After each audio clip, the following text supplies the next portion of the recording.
Hello everyone, myself Sunita Gehlot, Assistant Professor, Home Science.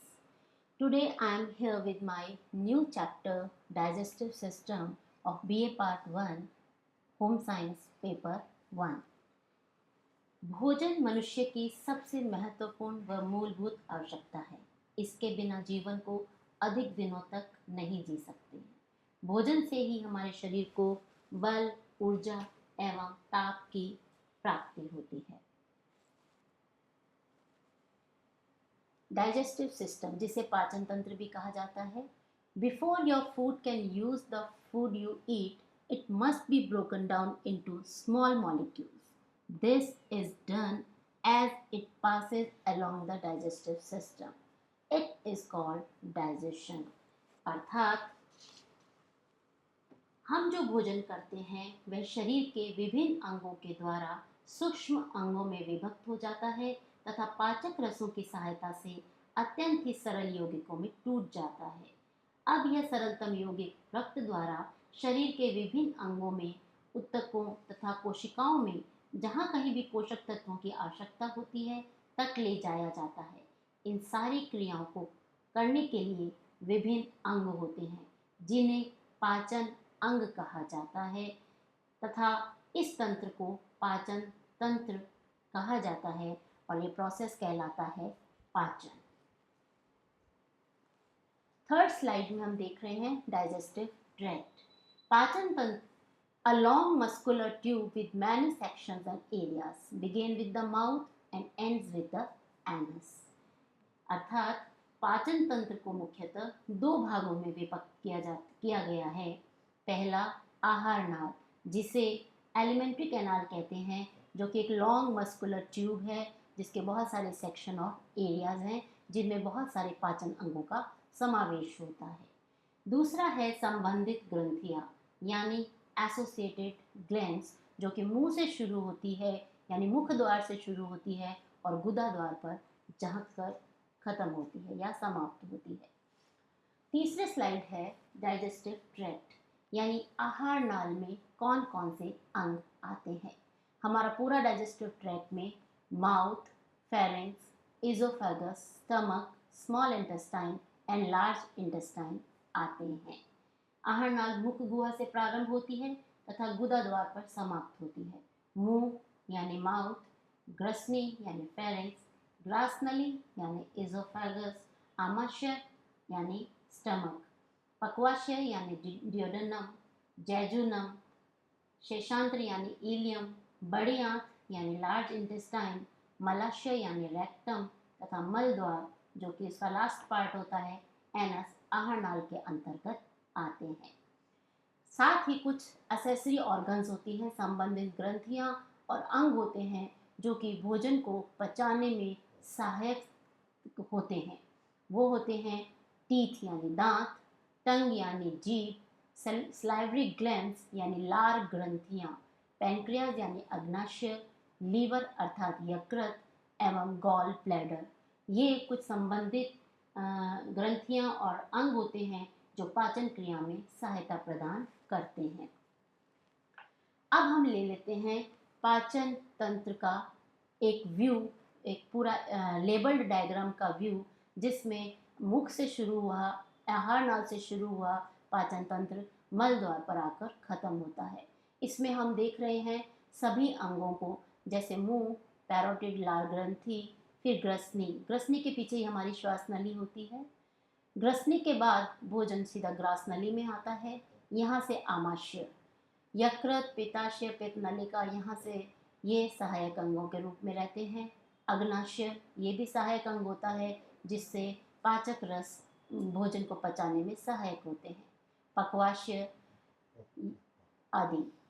छोटी आंत और बड़ी आंत, यहाँ पर भोजन आमाशय के बाद आता है और फिर मलाशय में जाकर ठहर जाता है और वहाँ से मल द्वारा शरीर द्वारा निष्कासित कर दिया जाता है। ये था हमारा पाचन तंत्र की संरचना। भोजन को पचाने के लिए कई अंग तथा ग्रंथियां होती हैं जो पाचक रस तथा एंजाइम को स्रावित करती है। भोजन नली की लंबाई 30 फीट होती है। यहाँ से भोजन आगे की तरफ बढ़ता है।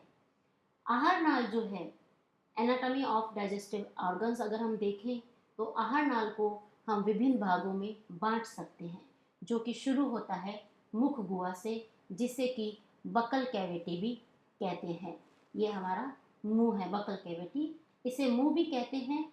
मुंह भोजन की नली का मुख्य द्वार है। ये बाहर से ऊपरी तथा निचले होंठ द्वारा खुलता है। मुंह में ही दांत स्थित होते हैं, जो भोजन को तोड़ने, फोड़ने, कुतरने एवं चबाने का कार्य करते हैं।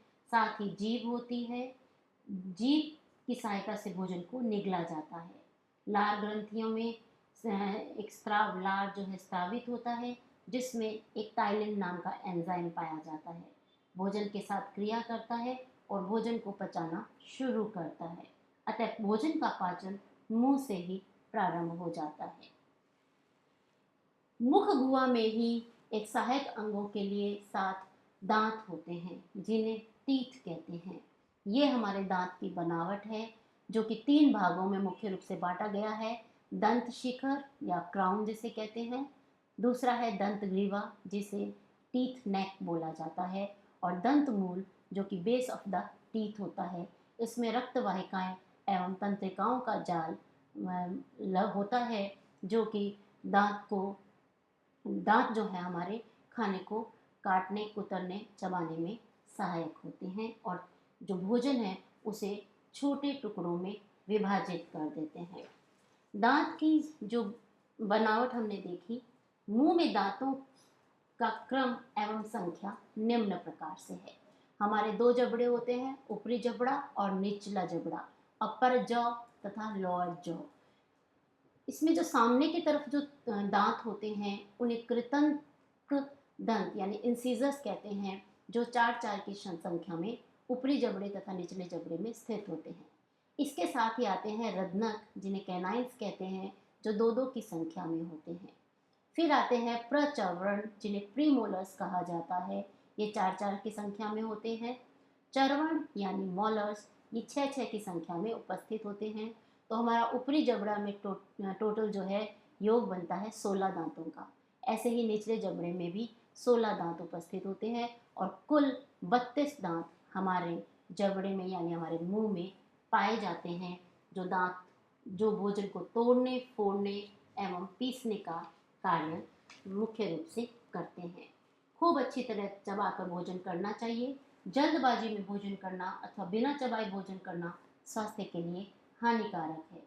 इससे कई प्रकार की बीमारियां जैसे अपच, रक्तहीनता, खट्टापन, मंदाग्नि इत्यादि होने का डर रहता है। अब हम आते हैं दूसरी संबंधित ऑर्गन, जो कि मुंह के अंदर होती है, जिसे जीभ या टंग भी कहा जाता है। यह हमारी एक सेंस ऑर्गन के रूप में भी कार्य करती है। इसमें भोजन को वो निगलने में मदद करती है। जीभ यह काफ़ी मोटी एवं मांसल होती है, एक मांसपेशी की बनी होती है। इसमें कई प्रकार की स्वाद ग्रंथियां होती हैं, जो विभिन्न प्रकार के स्वाद का ज्ञान कराती है। ये ग्रंथियां छोटे बड़े अंकुर या कलिकाओं, जिन्हें हम टेस्ट बड्स कहते हैं, के रूप में होती है। जीभ का मुख्य कार्य स्वाद मालूम करना, भोजन निगलने में मदद करना, आवाज़ पैदा करना तथा दांतों को साफ रखना होता है। या हम कह सकते हैं जीवा के कार्य के रूप में, पहला, जीवा भोजन को चबाने के कार्य में सहयोग करती है। यह भोजन को दांतों के पास ले जाती है, जिससे भोजन के टुकड़े खूब अच्छी तरह से पिस जाते हैं। यह चबाए हुए भोजन को ग्रास नली में धकेल कर निगलने में भी सहायता प्रदान करती है। यह स्वाद का ज्ञान कराती है। कड़वा, मीठा, खट्टा, नमकीन, तीखा इत्यादि का ज्ञान हमें जीवा के द्वारा ही होता है। इसके अतिरिक्त यह पीड़ा, स्पर्श, ताप, गर्म या ठंडा का भी बोध कराती है। जीवा स्पर्श ज्ञान में भी अहम भूमिका निभाती है। इसी से कड़ेपन, कठोरता, तरल, पेय पदार्थ, कोमल भोज्य पदार्थ इत्यादि के ज्ञान का बोध होता है। जीभ से म्यूकस तथा सीरम तरल का निरंतर स्त्राव होता रहता है, जिससे मुंह हमेशा ही तर एवं नम रहता है। यह स्त्राव जीवा में उपस्थित श्लेष्मिक ग्रंथियों द्वारा होता है। जीभ बोलने, एवं शब्दों के उच्चारण की क्रिया में भी सहायता करती है। तो ये था हमारा विवरण जीभ के लिए, जो कि हमारी सेंस ऑर्गन भी है। तो सेंस ऑर्गन के चैप्टर में भी ये हमारा जो पार्ट है वो काम आएगा। अब आती हैं तीसरी संबंधित जो अंग हैं जो भोजन को चबाने में मदद करते हैं या पाचन क्रिया में सहायक होते हैं, लार ग्रंथियाँ। जैसा कि आप चित्र में देख रहे हैं, हमारे मुंह में 3 तरह की ये जो लार ग्रंथियाँ जो है 3 जोड़ों में स्थित होती है। 3 जोड़े होते हैं इनके जो लार स्रावित करती हैं। ये ग्रंथियाँ होती हैं कर्णमूल ग्रंथियाँ, जिनको पैरोटिड ग्लैंड भी बोला जाता है, हथवाधर ग्रंथियाँ जिन्हें सब मैंडिबल और सब मैक्सिलरी ग्लैंड भी कहा जाता है, तथा जीवाधर ग्रंथियाँ सब लिंगुअल ग्लैंड जिनको बोला जाता है। पहला लेते हैं कर्णमूल ग्रंथियाँ। कर्णमूल ग्रंथियाँ सबसे बड़ी ग्रंथियाँ हैं तथा कान के ठीक नीचे की ओर पाई जाती हैं। इनकी लंबाई 2 इंच होती है तथा यह टाइलिन नामक एंजाइम को स्रावित करती है। यह ग्रंथि कृतंक यानी इंसीजर दांतों के ठीक पीछे की ओर खुलती है। दूसरा आता है हथवाधर ग्रंथियाँ। यह जबड़े की हड्डी के नीचे स्थित होती हैं। ये ग्रंथियाँ जीभ के पास आकर खुलती हैं। तीसरी जो ग्रंथियाँ हैं वह हैं जीवाधर ग्रंथियाँ, सबलिंगुअल ग्लैंड्स। यह जीभ के ठीक नीचे स्थित होती हैं और इनकी नलियाँ जीभ के ठीक नीचे खुलती हैं। इन लार ग्रंथियों से एक स्राव निकलता है जिसे लार कहा जाता है। लार ग्रंथियों से लार निकलता है जो मांड यानी स्टार्च को माल्टोज में बदल देता है, मीठी शक्कर में बदल देता है। लार के मिलने से भोजन गीला एवं चिपचिपा हो जाता है तथा आसानी से निगल लिया जाता है। लार में अकार्बनिक लवण, sodium chloride, potassium chloride, lipase, mucin, जल तथा टाइलिन नामक एंजाइम पाया जाता है। यह उदासीन प्रकृति के अथवा कम अम्लीय होते हैं। लार के कार्यों में देखते हैं कि लार मुंह को हमेशा गीला किए रहती है, जिससे बोलने में हमें सहायता मिलती है। यह भोजन के साथ मिलकर भोज्य पदार्थों को गीला, चिपचिपा एवं लुगदी समान बना देती है, जो कि निगलने में आसान यानी सुगम हो जाता है। यह मुंह में एंटीसेप्टिक की तरह भी कार्य करता है और बाहरी जीवाणुओं को अंदर जाने से रोकता है। यह स्टार्च को माल्टोज नामक शर्करा में परिवर्तित कर देता है। यह जल संतुलन में सहायता करता है। अगर लार ना निकले तो जीभ सूख जाएगी, फलतः व्यक्ति प्यास भी महसूस करेगा। अब हम वापस अपने इस मुख्य पाचन तंत्र के चित्र के पास आते हैं, संरचना के पास। इसमें आप देख रहे हैं ग्रसनी नामक अंग, जिसे फेरिंक्स भी बोला जाता है। यह मुंह और ग्रास नली के बीच स्थित होती है। इसमें श्लेष्मिक झिल्ली का स्तर होता है। ग्रसनी 3 भागों में विभाजित किया गया है। नेजोफेरिंक्स जो इसका पहला भाग है ग्रसनी का, जो नाक से जुड़ा रहता है। ओरोफेरिंक्स जो कि कानों की तरफ, लैरिंगोफेरिंक्स जो कि हमारे स्वतंत्र तंत्र से स्वर तंत्र से जुड़ा रहता है। ग्रसनी का मुख्य कार्य भोजन को निगलना है।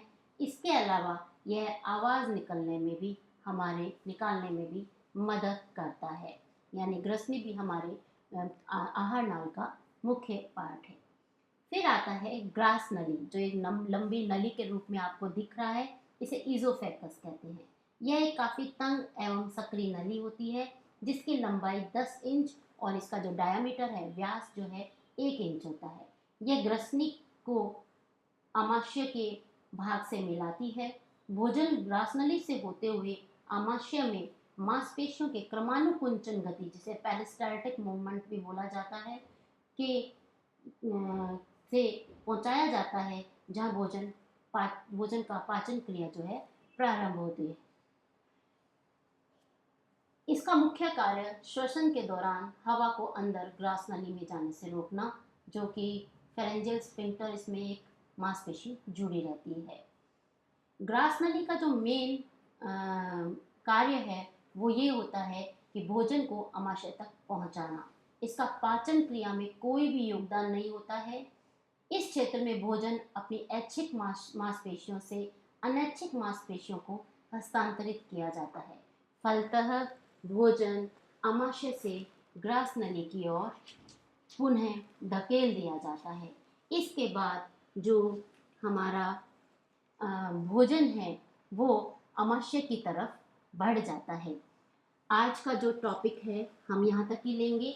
हम कल पार्ट 2 डाइजेस्टिव सिस्टम के जो पार्ट 2 है उसमें आहार नाल के दूसरे अंगों आमाशय आदि के बारे में, छोटी आंत और बड़ी आंत के बारे में डिटेल से पढ़ेंगे। Thank you.